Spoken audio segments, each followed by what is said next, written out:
হযরত থানভী রহমতুল্লাহ আলাইহির কথা যখন চলছিল, কয়েকটা কথা মনে আসছে।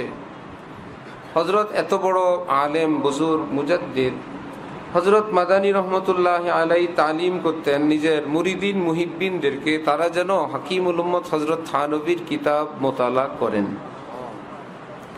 হযরত খলিল আহমদ সাহারানপুরি রহমতুল্লাহ আলাইহি বলতেন, কারো সাহস থাকলে সে হাকিমুল উম্মতের কোনো তাসনিফ, কোন লিখনির মধ্যে আঙ্গুল দিয়ে দেখা যে তিনি শরীয়তের খেলাফ এই এক লাইন লিখছেন।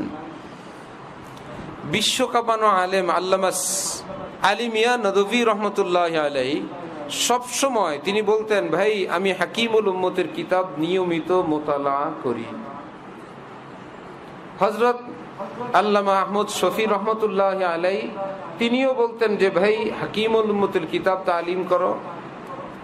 হযরত মাওলানা ইলিয়াস সাহেব রহমতুল্লাহ আলাইহি দাওয়াত ও তাবলীগের বাণী, তিনিও বলতেন আমি চাই আমার এই তাবলীগের সাথীরা এই তরজে তারা কাজ করুক, কিন্তু তালিম হবে হাকিমুল উম্মত থানভীর কিতাবের।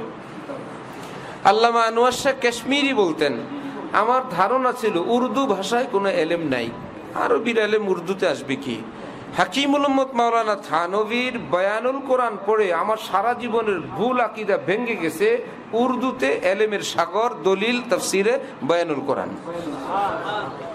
শেখুল ইসলাম আল্লামা তকি উসমানী বলেন, সারা পৃথিবী দেখে আমার এলেমের বাহার, তার মূল রহস্য হলো আমি দৈনিক মোতালা করি হাকিমুল উম্মত হযরত থানভীর কিতাব।